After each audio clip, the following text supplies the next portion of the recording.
Sasa hem tuendelee hapa. Sasa hapa tunaangalia swala la 2024. Swala la kwanza kwenye hit. Swala la kwanza kwenye hit.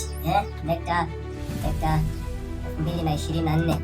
This is question number 1 kwenye hit hapo. Ujue namna ya kutumia ile formula. Tulipokuwa tukifanya ile video analysis ya practical za hit, nilikwambia kwamba tulikuja tukapata dq sasa maana temperature at a given time itakuwa na sawa na ile ya surrounding, lakini tuta plus temperature ile original aliyokuambia uanzie kama ni 70 au 80 unashuka sasa, maana utatoa ile ya surrounding alafu itakuwa E lakini lambda mzt. Na unakumbuka E constant physical signification yake inaonyesha jinsi gani liquid inaweza ikashuka kwa haraka zaidi, ambapo usiseme hii ni conductivity, maana hii lambda tulipata ni conductivity of mass kwa C. Kwa sasa tunapofanya maswali, nilikwambia maswali ya heat lazima ufanye experiment moja pale, sio lazima by the way, kama utajua zile specific values za K, M na C ya liquid, aidha ni mafuta. Na mafuta pia yanategemeana na nature ya mafuta, inaweza kuwa ni palm oil, inaweza kuwa ni cooking oil, inategemea sasa soya beans oil, inategemea mwalimu ameambiwa andae mafuta gani. Kwa ili kuepusha ile kuwa na ile clarity ya liquid ambayo unaitumia exactly, fanya experiment ya kwanza ili upate hii constant hii. Fanya tu experiment moja ili upate ile data, ili ujue kwamba constant yako itakuwa ni bei gani ukiingiza hapa. Nitakuonesha. Sasa kwa mfano tulifanya kwenye experiment sisi na wanafunzi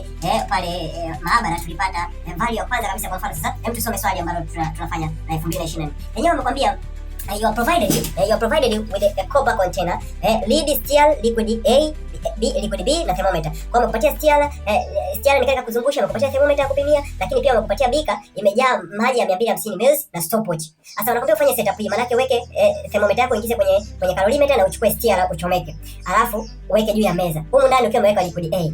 Alafu wanakuambia uipime ile content yote. Uipime weigh, calorimeter na steel. Maana yake ukiwa bado hujaweka hiyo liquid uipime, kwa sababu nakwambia ni steel na lead na calorimeter. Usitie liquid A. Kwa wakati unapima iwe empty calorimeter. Kwa hapa kwenye B, wakati wanapima wanafunzi wangu B walipata ni 32 gram.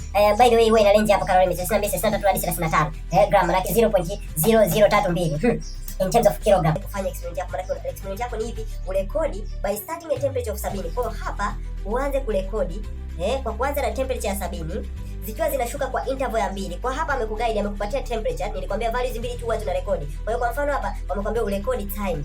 Akiwa amekwambia kama yeye ameanza na 70, maana yake hii imekuja ni inashuka kwa 2, maana yake 68 hadi ifike temperature 56. 68 maana yake itakuwa 66, hapa itakuwa ni 64, hapa itakuwa ni 62, hapa itakuwa ni 60, hapa itakuwa ni 58 na finally itakuwa ni 56. Kwa values zako utakuwa na rekodi kwa drop down ya 2 centigrade. Kwa hiyo unachorekodi ni muda. Kuna experiment ambazo zitakupatia muda unaoshuka ili urekodi temperature. Kwa hiyo utakapokuwa ukifanya experiment sasa hapa, unachekecha unastia. Maana yake unafanya uniformity kwenye ruling. Wanaweza kukuuliza why steering, au hiyo ni moja ya vitu ambavyo wanaweza kukuuliza. Kwa hii maana yake unapostia ikishuka kifika 68 una rekodi muda, ikifika 66 una rekodi muda. Kwa wale wanafanya experiment, najua hilo mnafahamu. Sasa mimi nakuonesha namna gani unaweza yule anayefanya experiment kupata results zake pasipo wewe kutumia kufanya experiment.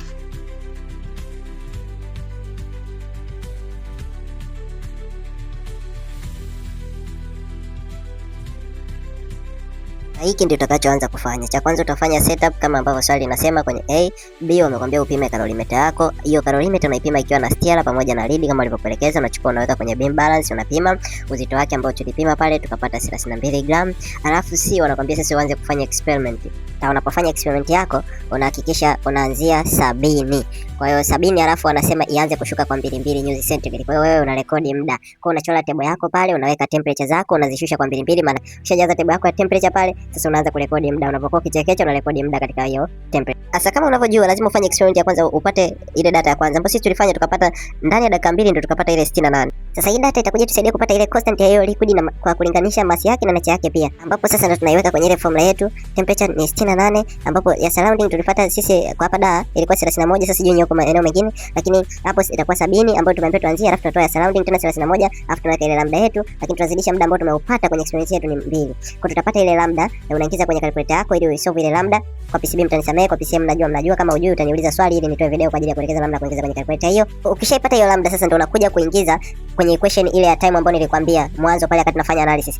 Hiyo equation maana yake unageuza una make time the subject ili sasa wewe unaziingizia data zako. Je, ikiwa temperature 66, ikiwa temperature 64, ikiwa temperature 62, ikiwa temperature 60, unaingiza sasa unapata zile values za time kwa hiyo liquid A. Kwa hapo nachukua loni ya temperature ambayo naitafutia, natoa ya surrounding ambayo ni 31, nachukua tena ile ambayo nilianzia initial 70 natoa 31, alafu nagawa kwa lambda ile ambayo nimeitafuta sasa kulingana na hiyo liquid. Kwa naingiza hapo kwenye calculator hii ambayo ninatengeneza hapo, hiyo ndio forging formula. Yani hii ndio ile ambayo nitakayo naingiza kwenye calculator, afu naingiza moja kwa moja. Mimi kazi yangu ni kusubstitute tu hiyo theta. T inatoa time, T inatoa time, T inatoa time. Hivyo ndio nitakachokuwa nafanya. Kwa nakuwa nimejaza table yangu kwa Liquid AI. Na hivyo ndio nilivyotumia dakika chache kujaza table yangu kwa unyama zaidi. Unaona hapo kwa 64, kwa 62, kwa 60 nikiingiza kwa 58 inatoa tu time. Hizo Liquid AI. Ura bila kuchoka nikafuta haraka sana ili niweke table ya Liquid B. Maana nawahi muda hapo nisije nikachora mtihani huyo. Nikachora 70 68 66 hizo hapo nikachora chap. Afu nilipomaliza kama kawaida lazima utengeneze lambda kwa sababu Liquid tayari ni tofauti hizo. Kwa hiyo kwa tofauti lazima nature zitatofautiana. Lazima uanze mwanzo unatengeneza lambda, afu lambda ndio unakuja kumsubstitute pale kwenye equation yako. Kisha msubstitute pale kwenye equation yako, sasa ndio unatengeneza forging formula ambayo sasa temperature zako zote kulingana na hiyo liquid utakuwa unaziingiza tena. Lakini pale experiment yangu ya kwanza nilipoifanya ilikuwa na 1.5 kama unavyoona pale. Lazima ufanye experiment moja. Kwa nimepata 1.5 nikaingizia pale kwenye formula, kwa nikapata lambda. Kinachofuata sasa ni kumchukua yule lambda naenda kumuingiza kwenye formula ya time na make the subject the time, afu namuingiza pale ili nitengeneze nini? Forging formula. Nikishamsubstitute pale nikitengeneza forging formula. Sasa forging formula ndo naingiza kwenye calculator. Kwa nakuwa naingiza values za temperature. Naingiza moja kwa moja nikiingiza temperature pale na toa time, naingiza temperature na toa time, naingiza temperature hadi upate 56 kuanzia pale 66 hadi 56. Kufanya hivyo unakuwa umerahisisha muda wako, kwa sababu kama hiyo inaweza ikasoma, unaweza kuchukua hizo data kuzisoma hadi nusu saa una collect tu data bado hujafanya analysis. Kwa hapo ni mimi sasa nikaanza ku collect data. Wewe hapo naingiza kwenye calculator inatoa data, naingiza inatoa namba. Oya hadi la cheki chap. Ndani dakika 5 nilikuwa nimeshamaliza ku collect data zangu. Oya sasa hapa wanangu tunaingia kwenye maswali halisi. Ambapo hapa ndio marks sasa zinapatikana. Hebu angalia vizuri hapo. Table of results kwenye hiyo paper tumeambiwa tuchore kwa mfumo huu hapo. Kwa nikaichora table, kwa ninaingiza data zile ambazo nilipata kwenye TATB. Haya kipengele cha pili kwa kuchora grafu, kwa nimeingiza hapo, nachora grafu hapo, lakini nature yake itakuwa ni straight kwa sababu hiyo ni time. Umeambiwa uchore time against time. Time ya A ina increase na time ya B pia ina increase. Kwa nature yake itakuwa ni straight. Wanangu form 6 najua hapo hamna shida kwenye kuchora grafu straight kama hiyo ya time kwa time. Kwa hiyo hapo kipengele cha 3 kinasema reduce the slope, pia kwa straight line sidhani kama kuna shida. Nadhani ya kuelekeza itakuwa ni ile ya curved. Lakini kwa hapa nadhani wote mnaweza kutafuta slope, ambapo slope itakuwa ni change ya time A kwa change ya time B. Kipengele kilichofuata kipengele cha 4 walinipatia equation hapo, afa kaniambia ni estimate specific heat capacity ya liquid A. Kama mnavyojua ukitokea kwenye equation maana yake itabidi umake the subject CA, alafu angalia ni value gani ambazo hauna na ambazo unazo. Hizo master tulikuwa tumeshaambiwa kuzipima kule juu, kwa tulikuwa tumeshapima M1, MA, specific heat capacity umekupatia kule kwenye constant, wale wenye Google mtihani 2020 na angalieni pale juu. Kwa nikasubstitute kila kitu, ila mchawi alikuwa ni TA/TB. Ndio tulikuwa hatuna, kwa hiyo ikabidi nichukue ile slope kwa sababu TA/TB ndio sasa na slope. Kwa nikasubstitute hapo kila value tulikuwa nayo tayari nikaipata. Ila warning, ile mass ya A au ya B maana yake utachukua ya empty calorimeter ikiwa na lead pamoja na content yake, alafu utatoa ile ya empty calorimeter against time wa B, ambapo slope tulisema slope M itakuwa ni time wa A kwa time wa B. Slope kama slope maana yake angalia ita depend sasa na nature ya liquid. Kama TA ni mkubwa kuliko TB, hii inamaanisha slope itakuwa ni greater than 1. Lakini kama TA ni mdogo kuliko TB, hii inamaanisha slope yako itakuwa ni less than 1. Hii inamaanisha nini? Tunajua kwamba bana rates, tunajua kabisa kwamba rates, sio hapa inaonekana rates, rate of loss of heat. If TA ni sawa na TB, maana yake slope itakuwa sawa na 1. Kwa hiyo hii inamaanisha nini? Inamaanisha hivi rates, hizi rates of heat loss ni sawa ni inversely proportional na time taken to cool. Kwa kitu kikiwa kinachukua muda mwingi sana, maana yake rate of loss of heat ni ndogo, yaani kinapoteza joto polepole. Kama kitachukua muda mdogo sana kuwa cha baridi, maana yake rate of loss of heat ni kubwa sana, inversely related. If slope is greater than 1, this means TA is greater than TB. This means rate of A ni ndogo kuliko rate ya B. Na slope ikiwa ni greater, ikiwa ni less than 1, this means TB ni mkubwa kuliko TA.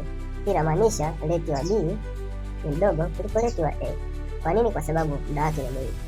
Na ikiwa slope sawa na 1, this means time ya A cool sawa na time ya B, and this means the rate ya A itakuwa sawa na rate ya B cool. Hiyo ndio tumecompare. Kwa hiyo depend na kesi ambayo utakuwa umepewa. Lakini kingine cha mwisho ni tumeulizwa precautions. What are the precautions ili to be considered in order to attain the status of the experiment which you have done? Kupata status ya experiment ambayo umefanya. Precautions tunafanya hivi. Tunasema okay, ili tupate values zile ambazo vipengele ambavyo tunatakiwa kuzingatia. Cha kwanza ni kucover the calorimeter with ready to ensure minimum loss of heat. Lakini cha pili to surround, cha pili ni steer to ensure uniform loss. Uniform,